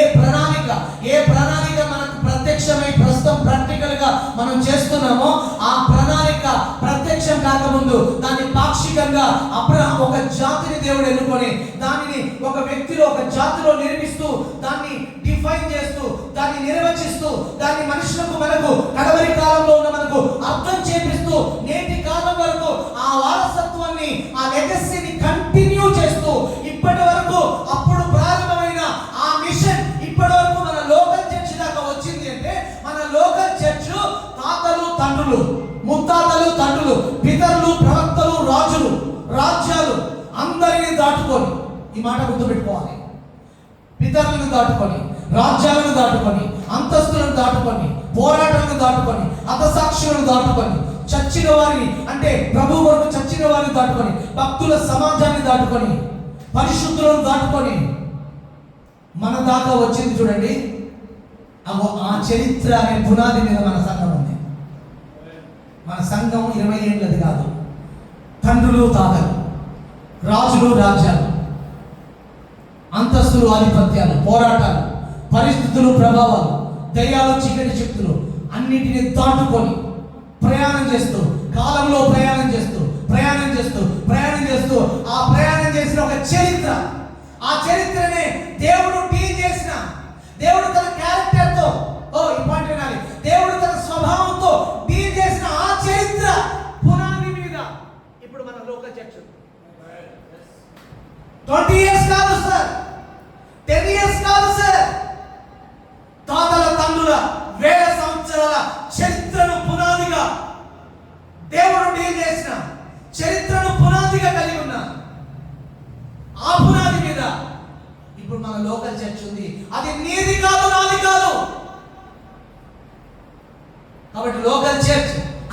ఆ ఇరుకైన భావాల నుంచి మన విశ్వాసులు కూడా నేను లోకల్ చర్చ్ మాత్రమే కాదు, గ్లోబల్ చర్చ్ అని అండర్స్టాండింగ్ తీసుకురావాలి. దేవునికి స్తోత్రం. కరెక్ట్గా ఒక వ్యక్తి బాగుంటే ఆ ఫ్యామిలీకి ఎఫెక్ట్ అవుతున్నాడు పాజిటివ్గా. ఆ ఫ్యామిలీ ఎఫెక్టెడ్గా ఉంటే దైవ ప్రమాణాలకు దగ్గరగా, ఆ రాజ్యానికి, ఆ విలువలకు. ఏంటి ఆ విలువలు? మేము ఒక్కటే, మేము ఒక్కటే, మేము ఒక్కటే. ఇది అర్థం కావాలి. మేము వేరు వేరు కాదు, ఒక్కటే. ఒక్కటే అనే ఆ సంగతి అడ్రస్ అయిన తర్వాత ఆ ఒక్కటి అనే ఆ కాంటెక్స్ట్ లోంచి ప్రతి పాఠాన్ని మనం స్టడీ చేస్తే జీవితం కరెక్ట్గా అర్థమైంది. అది నీకు జ్ఞాపకం చేసేసి నేను క్లోజ్ చేసే ప్రయత్నం చేస్తా, టైం లాస్ అవుతుంది. దేవునికి స్తోత్రం. ఇప్పుడు ఈ లోకల్ చర్చ్ మాత్రమే కాదు, గ్లోబల్ చర్చ్. అవును, గ్లోబల్ చర్చ్. ఎలా దీన్ని మనం అర్థం చేసుకోవాలి? ఎలా దీన్ని అర్థం చేసుకోవాలి? ఎవరో ఒకరు ప్రారంభించారు, వాళ్ళు ఒక సంఘం అయ్యారు. ఆ సంఘం యొక్క ఎఫెక్ట్ నా మీద పడింది. నేను ఇంకొక బ్రాంచ్ చర్చ్ చేయాలి, ఇంకొక బ్రాంచ్ చర్చ్ చేయాలి. ఈ బ్రాంచ్ చర్చ్లో ఇంకెవరో పునాది వేశారు, ఇంకెవరో ప్రభువు రేపాడు, వాళ్ళు ఇంకో బ్రాంచ్ చర్చ్ చేయాలి. ఒక మాటలో చెప్పాలంటే అందరికీ, ఇక్కడ కూర్చున్న అందరికీ ఇంకెవరో ప్రభావం చూపెట్టకపోతే మనం ఇంకో చర్చ్ కాకపోయేటం. ఈ సూత్రం ఒప్పుకోవాలి ఖచ్చితంగా. ఎందుకు పక్కన లెక్క చేయట్లేదు నాకు అర్థం కావట్లేదు. అదే నీవుగా మారడానికి, నీవుగా కుటుంబంగా మారడానికి, నీవుగా ఒక సంఘంగా మారడానికి, నీవుగా ఒక లోకల్ చర్చ్గా మారడానికి, నీవుగా ఒక లోకల్ చర్చ్ అనే చరిత్రను దాటుకొని వచ్చిన దేవుడి పునాదికి, దేవుడు ఏం చేసిన చరిత్రను పునాదిగా వేయబడిన, ఆ పునాది మీద కట్టబడిన లోకల్ చర్చ్గా మారిన నీకు అనేకుల ప్రభావం లేకుండా నువ్వు ఉన్నావా? లేవు కదా. కాబట్టి నీవు అంటే లోకల్ చర్చ్ మాత్రమే కాదు, గ్లోబల్ చర్చ్. ఒక్కోరి point, global church. Global church ఎంతవరకు ఇంపాక్ట్ చేస్తామో మనకు తెలియదు. కొన్నిసార్లు ఏమైందో తెలియదు. ఎక్కడో వేల్స్లో ఉద్యమం వస్తే ప్రపంచం మొత్తం రమ్ముకుంది. ఎక్కడ స్టార్ట్ అయిందో, ఎక్కడ ఏ విత్తనం ఎక్కడి నుంచి ఏం తీసుకొస్తుందో మనకు తెలియదు. జీవించడం మనకు తెలవాలి. దాని ఎఫెక్ట్ అంతా పరిశుద్ధాత్మ దేవుడు ప్రవహింపజేస్తాడు, కన్విక్షన్ తీసుకొస్తాడు. ఆయన చేసి ప్రభావవంతంగా మార్చేది ఆయనే. కాబట్టి నీవు కాదు, నీవంటే ఒక కుటుంబం, నీవంటే ఒక సంఘం, నీవంటే ఒక సంఘం మాత్రమే కాదు, ఒక గ్లోబల్ చర్చ్. ఇంకా గట్టిగా మాట్లాడితే గ్లోబల్ చర్చ్ మాత్రమే కాదు, దానికి ఇంకొంచెం ఎక్స్టెండ్ యాడ్ చేస్తూ దేవుడి సామ్రాజ్యం. దేవుడి అంతస్తు ఇప్పుడు మాట్లాడలేదు. ఏంటి దేవుడి సామ్రాజ్యం? నువ్వు ఎక్కడ దగ్గర అంటే కేవలం ఒక లోకల్ చర్చ్గా ఉన్న ఈ మానవ ప్రపంచాన్ని ఎఫెక్ట్ చేయడానికి పుట్టిన చర్చ్ కాదు. దూతల దగ్గరికి వెళ్ళి నిత్య మహిమలో దేవుడి రాజ్యము, దేవుడి సింహాసనం పక్కన కూర్చొని నిత్యత్వం అంతటి ఎఫెక్ట్ చేయగలిగిన క్యాపబిలిటీలోకి రాగలిగిన, దేవుడి రాజ్యం విలువలు కలిగిన ఒక కండిషన్లోకి వచ్చిన దేవుడి సంఘాన్ని ఇంత సుదీర్ఘమైన, ఇంత విశాలమైన దృక్పథం దేవుని సంఘములో ఉన్న ఒక వ్యక్తికి కలిగితే మరి ఆ వ్యక్తి యొక్క జీవితం పేరు దేవునికి స్తోత్రం కలుగుతుంది. దీన్ని చాలా రెఫరెన్స్తో చెప్పడానికి దగ్గర ఉండే టైం లేదు కనుక ముందుకెళ్ళిపోతున్నా. ఈ లాజిక్ మనం అన్ని నమ్మాల్సిన పని లేదు, కానీ ఖచ్చితంగా చెప్పే లాజిక్కి మన దగ్గర రెఫరెన్స్ ఉంది. దేవునికి స్తోత్రం. ఈ ఫార్ములా ఎక్కడ చెప్పాను? తండ్రి కుమారుడు, భార్య భర్తలు, తండ్రి కుమారుడు, సంఘం క్రీస్తు, సంఘం. అక్కడి నుంచి తీసుకొచ్చి మొత్తం జర్నీ చేసుకుంటూ వస్తాం ఇక్కడ దాకా, సంఘం దాకా వచ్చాం. ఇప్పటిదాకా ఏం మాట్లాడుకున్నాం? సంఘము అంటే ప్రస్తుతం మనం బ్రతుకుతున్న కాలం. ప్రస్తుతం మనం ఇది క్రాస్గా, అంటే దీన్ని క్రాస్గా చూడమనే కాదు, ఇష్టం చూద్దాం చూడలేదు, అది ప్రాబ్లం కాదు. క్రాస్కి ఒక టైం లైన్, ఒకటి పొడుగు వెడల్పు ఎలాగా ఉంటుంది శిలలో, అలా ఒక టైం లైన్. ప్రస్తుతం మనం బ్రతుకుతున్న ఈ టైం ఏ టైం అంటే ఒక 100 సంవత్సరాల ఈ టైం. అంటే 100 సంవత్సరాలు వేసుకోవద్దండి, ఏదైనా 70 సంవత్సరాల టైం లైన్ అనుకున్నాం. దేవుడికి స్తోత్రం. అంటే ఇప్పుడు అలాంటి బతికేసాను సగం.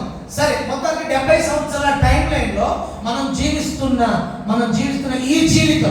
ఈ ఈ జీవితం దేవుని రాజ్య ప్రమాణాలతో, దేవుడు కోరుకొనిన మీరు ఒక్కటే బతకాలరా, మీరు ఒక్కరిగా ఉండాలరా అని దేవుడు కోరుకున్న ఆ విలువలో జీవిస్తూ ఈ 70 సంవత్సరాల టైం లైన్లో ఉంటే, ఈ 70 సంవత్సరాల్లో టైం లైన్లో బతుకుతున్న ఈ సమాజాన్ని రీచ్ అవుతుంది. ఎవరు రీచ్ అవుతుంది? ఒక కుటుంబం, ఒక సంఘం, ఒక గ్లోబల్ చర్చ్, ఒక గ్లోబల్ చర్చ్ ఒక సమాజాన్ని రీచ్ అవుతుంది. సమాజం దేవుని రాజ్యంగా మారితే అది సామ్రాజ్యం అయితే, అది పరలోకం అయితే, అది నిత్యత్వం మొత్తం, ఎటర్నాలిటీ మొత్తం ఎఫెక్ట్ చేయగలిగిన స్థాయికి వెళ్తే అది కడుతున్నాడు. Praise the Lord. ఇది తెలియక ఎవరికి వాడు బ్రతుకుతున్నాం, అది బాధ అవుతుంది. కానీ అందరితో బతకలేవచ్చు కదా, కొందరితో నేను ఉండాలి కదా, అది మనం అర్థం కావాలి. రైట్, నెక్స్ట్ పాయింట్ చేస్తున్నాను. రైట్, ఈ టైం లైన్లో ఇంతవరకే ఉన్నాం. మరి ఈ టైం లైన్కి సంబంధించిన వాళ్ళమేనా? ఈ టైం లైన్కి సంబంధించిన వాళ్ళమేనా? కాదు. ఇంకో సంగతి జ్ఞాపకం చేయాలి. నువ్వెవరో నీకు అర్థం కావాలి, నేనెవరో నాకు అర్థం కావాలి, ఒక విశ్వాసి ఎవరో ఆయనకు అర్థం కావాలి. ఇప్పుడు దాకా చెప్పుకున్న దాంట్లో ఈ ప్రస్తుతం మనం బ్రతుకుతున్న ఈ టైం లైన్లో మనం ఎవరు అంటే, నేను ఒక్కరినైతే కాదు, కుటుంబాన్ని, ఒక సంఘాన్ని, ఒక గ్లోబల్ చర్చ్ని, అంటే నేను బ్రతుకుతున్న జీవితం నాదే కానీ ఇంతమందికి ఎఫెక్ట్ అవుతుంది కాబట్టి ఈ జీవితం నాది కాదు, ఇది ఇంతమందిది, ఇంతకు ఎఫెక్ట్ చేసేది కాబట్టి ఇది నాది కాదు, నేను ఒక్కరిని కాదు, ఒక గొప్ప సామ్రాజ్యం, ఒక గొప్ప నిత్యత్వం అంతా ఎఫెక్ట్ చేయగలిగినటువంటి ఇంత పెద్ద వ్యవస్థని అని నా మైండ్ సెట్లో, నా కాన్షియస్లో నాకు ఈ అండర్స్టాండింగ్ రావాలి. ఈ విలువ తిత్వంలోంచి ఈ ప్రిన్సిపల్ నాకు దొరికింది. హలో, ఇది డీటెయిల్. ఇంకొక పాయింట్ చెప్పాలి, ఇంకో పాయింట్ చెప్తా. జనరల్గా ఇది మనం చర్చలో చెప్పుకున్న పాయింటే, మనందరికీ తెలుసు ఒక అంబరిలా సిస్టమ్ ఉంది బైబిల్లో. ఆ సిస్టమ్ ఏంటంటే హెబ్రీయులకు రాసిన పత్రిక 11వ అధ్యాయం. దేనికి దానికి ఇండివిజువల్గా చూడొద్దని, ఒక అంబరిలా కింద తీసుకొచ్చి ఒక ట్రూత్ని డిఫైన్ చేయడం రావాలి. దేనికి దానికి ఇండివిజువల్గా తీసుకొని చెప్పడం కాదు, అదంతా ఒక అంబరిలా సెక్షన్. అదంతా ఆ అంబరిలా కింద ఒక ట్రూత్ చెప్పాలనుకున్నాడు. ఏంటిది? 12వ అధ్యాయం. ఏంటో 12వ అధ్యాయం? ఇంత గొప్ప సాక్ష్యము మనము కూడా, ప్రతి భారమును పాపమును యేసు వైపు చూస్తూ పందెపు రంగమందు ఓపికతో పరిగెట్టాలి బహుమానంతో. ఇది అక్కడ రాయబడిన విషయం. మనము కూడా ఆ పాయింట్ చూడండి. ఎవరు కూడా? మనము కూడా. ఎవరితో?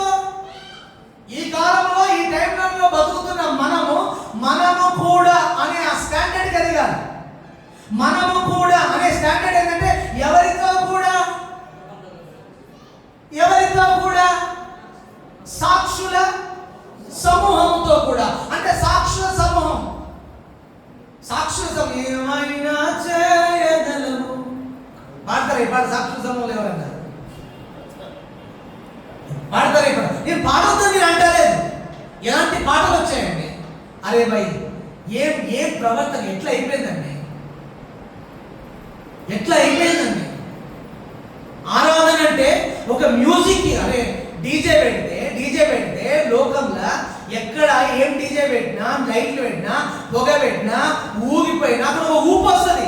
వాడికి ఊపు వచ్చి వాడు ఫీలింగ్ వాడు ఎగురుతాడు. చర్చిలో పెడితే కూడా చర్చిలో ఒక ఫీలింగ్ వస్తుంది. దీన్ని ఆరాధన అనం.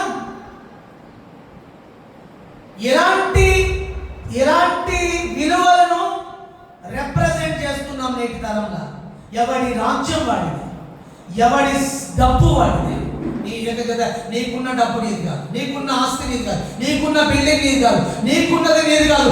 అసలు నీవు కానప్పుడు, నీవే నీ కుటుంబం అయినప్పుడు, నీవే నీ సంఘం అయినప్పుడు, నీవే నీ గ్లోబల్ చర్చ్ అయినప్పుడు, నీవే నీ సమాజం అయినప్పుడు, నీకున్నది నీది కాదు. నీవు పరిపూర్ణమై ఉండ కోరిన ఎడల నీకున్నది నీ సమాజంలో తీరులకు ఇవ్వు అన్న వచనం అక్కడ ఖచ్చితంగా క్లైమ్ అవుతుంది. నీకున్నది నీది కాదు. నువ్వు గొప్పగా కట్టుకున్నదైనా, నువ్వు హెచ్చుగా దాచుకున్నదైనా అది నీది కాదు. ఈ ప్రిన్సిపల్లో ఉంది. ఈ విలువ లోకములో ఉన్నోడికి లేదు. దేవునిలోకి వచ్చిన వాడికి వచ్చిందే ఈ విలువ. దేవునికి స్తోత్రం. టైం అవుతుంది కనుక ముందుకు వెళ్ళిపోతాం. దాదాపు 1:30 మనం వెళ్ళిపోతాం. ఎంత లేదన్నా క్లోజ్ చేసే ప్రయత్నం చేద్దాం. రైట్, ఎక్కడ పోదాం ఇప్పుడు? మేము కూడా, ఎవరు కూడా ఇక్కడ ప్రారంభిస్తే చాలా సంగతులు మనకు బయటకు వస్తాయి. క్లాస్ లాగా లేదు, కొద్దిగా క్షమించాలి. ఆయన మనం మీకు ఎట్లయినా అందించే ప్రయత్నమే.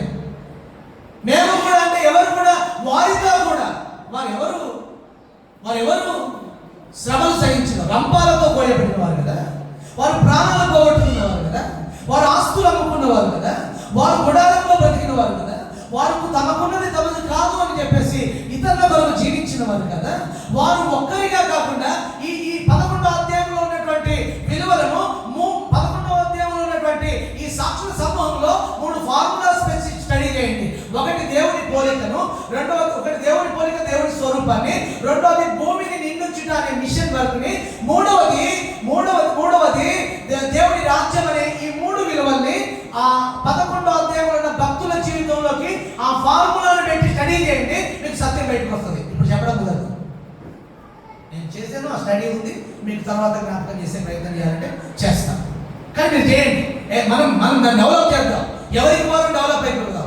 ఎవరికి వారం ఈ బోధన పట్టుకొని, ఈ సత్యాన్ని పట్టుకొని, ఈ వాక్యాన్ని పట్టుకొని విలువలతో జనాలను నింపుదాం.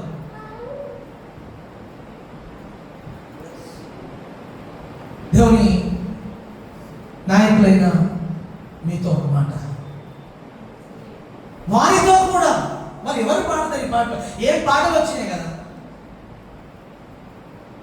అసలు. క్రొత్త నిబంధన కాలంలో అసలు పాటలు ఎందుకు? పాటలకు నేను విరోధం, మంచిగా పాడుకున్నాను కదా. ఇప్పుడు పాటలకు మేము విరోధం కాదు, ఎక్స్ట్రీమ్ కాకూడదు.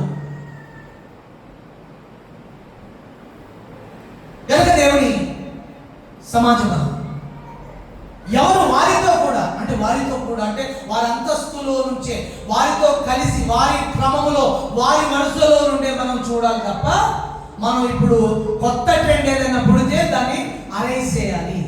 వారితో కూడా అంటే వారి వరుసలో, వారి పద్ధతిలో, వారి క్రమములో నుంచి వచ్చిన విధి విధానములోనే ఇప్పుడు మనం కలవగలిగితే పార్ట్నర్స్ అవుతే మనం ఇప్పుడు ఆ ఫార్ములాలో నుండి, ఆ సూత్రంలో నుండి ప్రస్తుత కాలం ముందు కొత్తగా పుట్టిన కొత్త సాంప్రదాయాలు, కొత్త పద్ధతులు, కొత్త విధి విధానాలు, వస్త్రధారణలు, రకరకాల కల్చర్లు, సాంప్రదాయాలు ఉన్నాయే, అవి వారితో పాటు వారు ప్రాక్టీస్ చేసినవి కావు. కొత్తగా వీరి రాజ్యం కట్టుకోవడానికి ఇదే ఎజెండాతో స్టార్ట్ చేసినాయి. ఒక్కటి అని చెప్పే సాంప్రదాయాన్ని ఎవరు స్టార్ట్ చేసినా అది దేవుని సత్యానికి దగ్గరే. మేము వేరు, మా ఉపదేశం వేరు.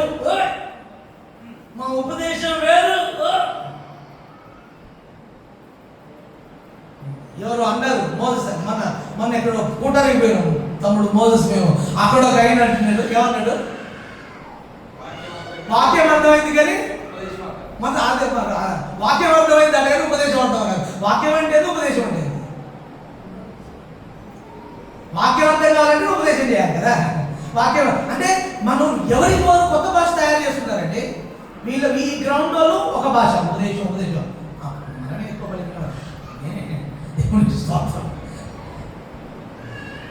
ఏదో చెప్పేస్తారు. టెక్స్ట్ దానికి బ్యాక్గ్రౌండ్ ఏది లేదు.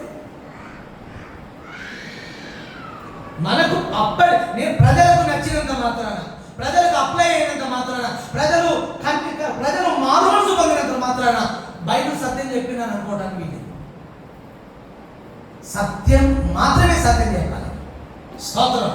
ప్రజలు మారుమనసు పొందారు అని అనుకున్నంత మాత్రాన అది సత్యం అవ్వాల్సిన అవసరం లేదు. ప్రభు ఏదో ఒక మూల నుంచి దర్శించినప్పుడు వారు పట్టబడి ఉండొచ్చు, అంతే. సత్యమే మాట్లాడాలి. వారితో పాటు ఇది ఒకసారి స్టడీ చేయండి.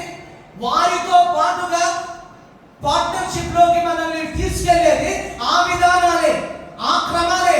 అవి కాకుండా ఇప్పుడు కొత్తగా వచ్చేసినాయి. ఇప్పుడు ఈ ఆరాధన అనే పేరుతో, గ్యాదరింగ్ అనే పేరుతో, మీటింగ్స్ అనే పేరుతో, సభలు అనే పేరుతో ఇవి చెప్పబడ్డాయా? చెప్పబడనియే ఇంత ఘోరంగా, చెప్పబడని ఆజ్ఞాపించబడనియే ఇంత సీరియస్ గా చేస్తే, ఆజ్ఞాపించబడిన వాస్తవ ప్రమాణాన్ని ఇంకెంత గట్టిగా ప్రాక్టీస్ చేయాలి కాదంటారా?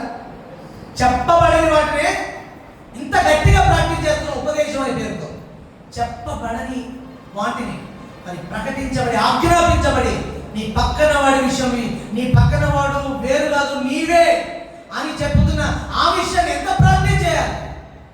మనం కలిగించుకున్న పద్ధతులు, మనం కలిగించుకున్న సాంప్రదాయాలు, మనం నిర్మించుకున్న నిర్మాణాలు, మనం నిర్మించుకున్న బాబేలు, మనం నిర్మించుకున్న కయ్యేరులు, మనం నిర్మించుకున్న కొత్త కొత్త విధి విధానాలు ఏమైనంటే ఇంకోడు మనోడు కాదు, ఇంకొకడు మనకు సంబంధించిన వాడు కాదు అని వేరు అయ్యేంతగా నిర్మించుకున్నాం. కానీ ఇంకొకడు వేరు కాదు, ఆయన నేను ఒకటే అన్నంతగా ఈ ప్రమాణంలో నిర్మించబడాలి. స్తోత్రం. ఆ పాయింట్ ఒకటి ముందుకెళ్ళిపోదామండి. ఎవరు వీళ్ళు? ఈ 11వ అధ్యాయంలో రాయబడిన భక్తుల సమూహాన్ని 4 భాగాలుగా విభజించారు. 1 పితరులు, 2వది రాజులు, 3వది ప్రవక్తలు, 4వది కొత్త నిబంధన మొదటి కాలంలో చంపబడిన హతసాక్షులైన,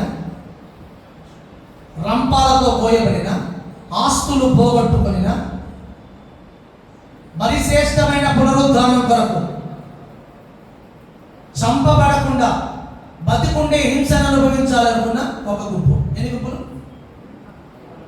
పితరులు, రాజులు, రాజ్యాలు, ప్రవక్తలు, ప్రారంభ కాలంలో ఉన్న హతసాక్షులు, శ్రమలు పడిన మొదటి ఆరంభ సంఘములో ఉన్న మనుషులు.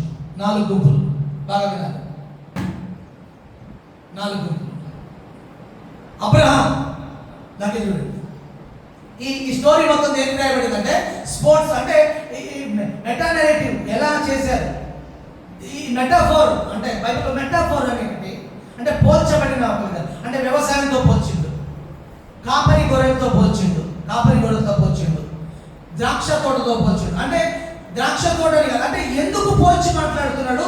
అక్కడ ఉన్న సాంప్రదాయం, ఉన్న కల్చర్లో ఉన్న సంగతి ఏంటి మనకు అర్థం కావడానికి ఉప్పు తిని ద్రోహం చేస్తామని అంటాం కదా. ఉప్పు తిని ద్రోహం చేస్తామంటే అర్థం ఏంటి? ఇక్కడే తిని, మా ఇంట్లో పడుకొని, మా ఇంట్లో చేయించి మాకు ద్రోహం చేసిండు అని ఆ కథని, అని ఆ యొక్క సామెతని మనకి మాత్రమే అర్థమైంది, బయట వాళ్ళకి అర్థమైందా? ఎవరికో బయట వాళ్ళు వేరే వాళ్ళకి అర్థం కాదు. ఎందుకు అర్థం కాదు? ఉప్పు తినడం ఏదో సాల్ట్ తింటే ఎందుకు ద్రోహం చేస్తాడు అని వాళ్ళకి అర్థమైంది. కరెక్ట్గా కండిషన్లోకి వెళ్ళి మనకు అర్థం కావాలి. వారు ఏ భాష, ఏ మెటాఫోర్, లేకపోతే ఏ పోలికను, ఏ పిక్టోరియల్గా దేన్ని వాడారు దాన్ని చూసుకొని మనం అర్థం చేసుకోవాలి, లేకపోతే అర్థం కాదు. రైట్. అలాగా ఇక్కడ వాడేది స్పోర్ట్స్ గురించి వాడాడు పౌల్ గారు. ఆ స్పోర్ట్స్ లో పరిగెడుతున్నారు. ఈ సాక్షి సమూహం ఎవరో తెలుసా? ఆ గ్రౌండ్ లో పరిగెడుతున్న వారేమో మనం. ప్రస్తుతం మనం కూడా అన్నారు కదా, మనం పరిగెడుతుంది, మనం పరిగెడుతున్నాం. ఆల్రెడీ పరిగెత్తి మంచిగా పరిగెత్తిన సాక్ష్యం పొందిన వాళ్ళేమో ఆ గ్రౌండ్ లో ఆడియన్స్ లాగా, మేఘం లాగా ఉన్నారు. ఆ పాఠంలోనే సూర్యుడిలాగా యేసు ప్రభు ఉన్నారు. యేసు ప్రభు ఆయన వైపు చూడాలంటే మనం సూర్యోదయం ఆయన చూస్తూ ఉంటాం కదా. ఆయన ఊరికే అలిగారికల్ ఏం కాదు, జస్ట్ సూర్యుడిలాగా ఆయన ఉంటే, మేఘాల్లాగా ఆడియన్స్ లాగా పితరులు ఉంటే, రాజులు, ప్రవక్తలు, కొత్త నిబంధన ప్రారంభ కాలం నాటి హతసాక్షులు ఉంటే, అప్పుడు గ్రౌండ్ లో పరిగెడుతుంది మాత్రం చెప్పచ్చు కదా మనం. దేవునికి స్తోత్రం. హలో, మనం ఇప్పుడు అబ్రహాం కరెక్ట్గా ఆడాడా, ఆడలేదా? కరెక్ట్గా ఉరికాడా, పరిగెత్తాడా? చెప్పొచ్చు కదా. పరిగెత్తి ఆ కళ తీసుకొని నెక్స్ట్ జనరేషన్ ఇచ్చాడు. నెక్స్ట్ జనరేషన్ ఎవరు? రాజులు. 4 భాగాలు చేశారు కదా. రాజులు ఆ కళ తీసుకొని మళ్ళా పరిగెత్తారు. స్పీడ్గా పరిగెత్తి ఆ పరుగెత్తిన కళని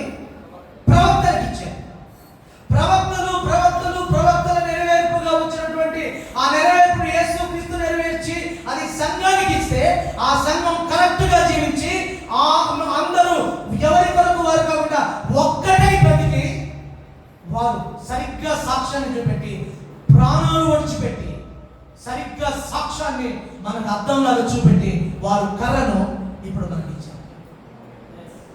అబ్రహాం విడిచిన కర్ర రాజులు విడిచిపెట్టి వేరే వాళ్ళకి ఇస్తే ప్రవక్తలు విడిచిపెట్టి ఇస్తే ప్రారంభ కాలం ఆది కాలపు సంఘం వారు విడిచి మనకు అందించారు. మొత్తం ఎవరు టీంలో ఎంతమంది? 5. టీంలో ఎంతమంది? 5. 4 అనాలి, కానీ ఇప్పుడు నేను 5 చేశాను. దాన్ని కన్ఫ్యూజ్ కాకండి. 5 ఒక జట్టు. ఇప్పుడు జట్టులో అందరూ ఒకట వేరు. మన జట్టులో ఫస్ట్ మెంబర్ ఎవరు? అబ్రహాం, రాజులు, ప్రవక్తలు, ప్రారంభ సంఘం మనం. ఇప్పుడు ఈ జట్టులో ఈ 70 సంవత్సరాల టైం లైన్ లో ఉన్న మనం ఆడుతున్న ఈ ఆట ఎవరి ఆట? ఎవరు ప్రారంభించిన ఆట? మనం ఆడే ఈ ఆట మనది కాదు. మనం చేసే ఈ భక్తి, ఈ జీవితం, ఈ లైఫ్ మన దగ్గర స్టార్ట్ అయింది కాదు. ఈ గేమ్, ఈ పరుగు, ఈ పందెం, ఈ సంగతి ఇప్పటికీ 70 ఏళ్ళలో స్టార్ట్ అయింది కాదు. ఆల్రెడీ ఒకళ్ళు ఆడి కరెక్ట్గా ఆడి ఇంకొకరికి ఇచ్చారు. వాళ్ళు కరెక్ట్గా భక్తి చేసి ఇంకొకరికి ఇచ్చారు. వాళ్ళు కరెక్ట్గా భక్తి చేసి ఇంకొకరికి ఇచ్చారు. వారు కరెక్ట్గా భక్తి చేసి మన చేతికి ఇచ్చారు.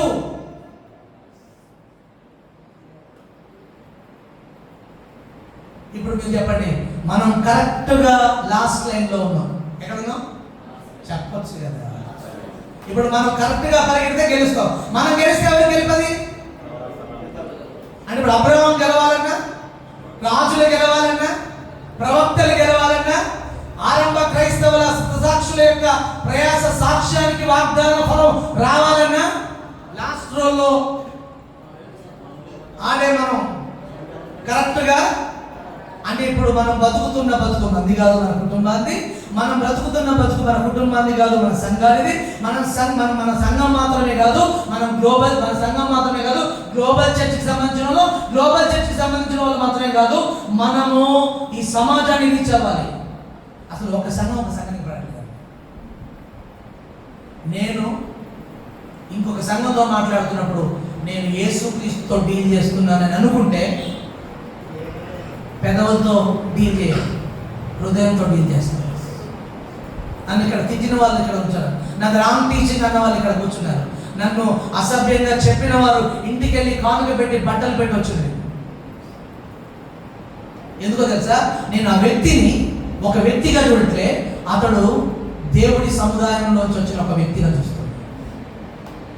ఒక వ్యక్తిగా చూడట్లే, ఆ వ్యక్తిని ఒక కుటుంబంగా, ఒక వ్యవస్థగా, ఒక సమాజంగా, ఒక సామ్రాజ్యంగా, నిత్యత్వం అంతటిని ఎఫెక్ట్ చేయగలిగిన దేవుని ప్రతి రిప్రజెంటెడ్గా ఇంతకు ముందే జీవించిన పాత నిబంధన భక్తుల కాలం కానుంచి ఆదిమ సంఘం వరకు వారి వాగ్దానాలను కూడా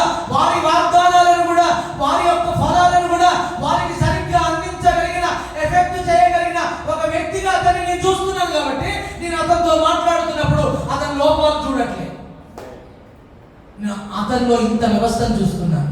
కాబట్టి నేను అతనితో డీల్ చేస్తా లేదు, నేను దేవునితో డీల్ చేస్తున్నా.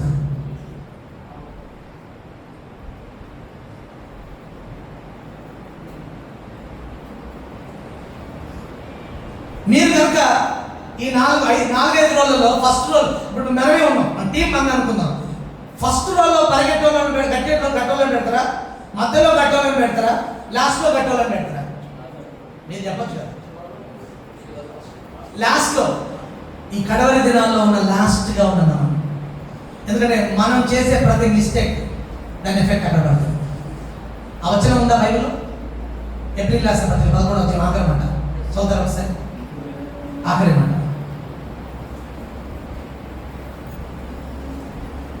కొంచెం స్పీడ్గా 11 ఆఖరి మాట. వీరందరూ విశ్వాసము ద్వారా సాక్ష్యము పొందిన వారైనను మనము లేకుండా సంపూర్ణులు కాకుండా నిమిత్తం దేవుడు మన కొరకు మరి శ్రేష్టమైన దానిని ముందుగా సిద్ధపరిచిన కనుక. అంటే ఇప్పుడు ఇంకా వాగ్దానం వారు అనుభవించలేదు, మనము లేకుండా వారు అనుభవించారు. అంటే మనము కరెక్ట్గా గేమ్ కంప్లీట్ చేయాలి. ఇప్పుడు మనం ఎవరు అంటే, నేను ఇప్పుడు కాలంలో ఉన్న, ఈ టైంలో ఉన్న, ఈ టైం లైన్లో ఉన్న ఒక వ్యక్తిని, ఒక కుటుంబాన్ని, ఒక సంఘాన్ని, ఒక గ్లోబల్ చర్చిని, ఒక సమాజాన్ని, ఒక సామ్రాజ్యాన్ని మాత్రమే కాదు, నాకంటే ముందు కాలంలో చరిత్రలో భక్తి చేసి వారి యొక్క భక్తి వారసత్వాన్ని నాకు అప్పగించి నన్ను కడవరి కాలంలో, కడవరి లైన్లో వాళ్ళ జట్టులో కలుపుకొని వాళ్ళ పార్ట్నర్షిప్ లో నాకు ఆడటానికి దేవుడు అవకాశం ఇచ్చినటువంటి ఒక స్పోర్ట్స్ మ్యాన్ గా, ఒక ప్లే, ఒక ఆడుతున్న, పరిగెడుతున్న, ఒక పోరాట వీరునిగా కడవరి దినాల్లో నేను నిలబడి ఉన్నాను. నేను ఇప్పుడు ఉన్నానంటే పితరుల బాధ్యత, తండ్రుల బాధ్యత, ప్రవక్తల బాధ్యత, ఆదిమ సంఘం యొక్క బాధ్యతను అన్నిటినీ కలుపుకొని కడవరి దినాల్లో ఒక బాధ్యతతో, ఒక నిక్కచ్చితో, ఒక ఖచ్చితమైన ప్రిన్సిపల్ తో, విధానంతో, రాజ్య విలువలతో, వాక్య విలువలతో సరిగ్గా బ్రతికి ఎఫెక్ట్ చేయగలిగిన ప్రస్తుతం ఈ టైం లైన్ లో ఉన్న వారిని మాత్రమే కాకుండా ఇంతకు ముందు కాలంలో ఉన్న వారిని కూడా చరిత్ర ప్రారంభమైన కాల్చి ఇప్పటి వరకు ఎఫెక్ట్ చేయడానికి అందరికీ ఒక్కటై ఉన్నా, అందరము అయి ఉన్నా, అందరము నేనై ఉన్న వ్యక్తిగా నేను ఉన్నాను అన్న సంగతి నా కాన్షియస్ రావాలి. దేవునికి స్తోత్రం. ఎప్పుడో జరిగిపోయిన కథలో నువ్వు ఇప్పుడు ఒక భాగం అయితే, ఇప్పటి కాలంలో ఉన్న ఈ తరంలో నువ్వు ఒక ఈ తరంలో ఎప్పుడో వాళ్ళని నువ్వు ఎఫెక్ట్ చేయగలిగితే, ఇప్పటి బతుకుతున్న ఈ కాలంలో నీవు జీవించే జీవితం ఎఫెక్ట్ చేయదా? ఎందుకు నీ పక్కన వారి విషయంలో వేరుని చూస్తావు, ఒంటరిగా ఫీల్ అవుతావు, నువ్వు మాత్రమే ప్రత్యేకంగా ఉండాలని ఎందుకు ఓవర్ చేస్తూ ఉంటావు, నువ్వు మాత్రమే నిన్ను నువ్వు కనపరుచుకోవాలని తెలివి ప్రదర్శిస్తూ ఉంటావు, నిన్ను ఇంప్రెస్ చేసుకోవాలని, నిన్ను నువ్వు ఇంప్రెస్ చేయించుకోవాలని కొత్త టెక్నిక్స్ ఎందుకు వాడుతున్నావు? నీకేదో ఎజెండా, హిడెన్ ఎజెండా ఉంది. ఈ విలువలు లేవు. ఈ విలువలే ఉంటే డెఫినెట్గా వారు నేను ఒకటి అనే దాంట్లో ఎలాంటి జీవన విధానం ఉందో చెప్పి క్లోజ్ చేస్తా. జస్ట్ ఒక 15 minutesలో క్షమించాలి. దేవునికి స్తోత్రం. సరే, ఇంకొక పాయింట్ కూడా చెప్తా. నేను అంటే ఈ టైం లైన్లో ఉన్న టోటల్ విషయాన్ని చెప్పాను. నేను అంటే నా ప్రీవియస్, ఇంతకుముందు నా పాస్ట్లో ఉన్న చరిత్ర అంతటికీ ఇప్పుడు నేను కడవరిగా ఆడుతున్న వ్యక్తిని. వాళ్ళు నేను కరెక్ట్గా ఆడితేనే వాళ్ళు, అంటే వాళ్ళు వేరు, నేను వేరు కాదు, అందరం ఒకటే. అంటే నా లైఫ్ ఇప్పుడు నేను చేస్తున్న లైఫ్ అంతా, ఆ జీవితం అంతా ఇప్పటి కాలం మీద మాత్రమే ఎఫెక్ట్ కాదు, అబ్రహాం కాలం నుంచి ఎఫెక్ట్ చూపెడుతుంది అని అర్థమైంది. ఇప్పుడు ఇంకో సంగతి చెప్పాలి. ఇప్పుడు మనము అంటే ఇప్పటి వారం మాత్రం కాదు, మనము అంటే మన భవిష్యత్తు.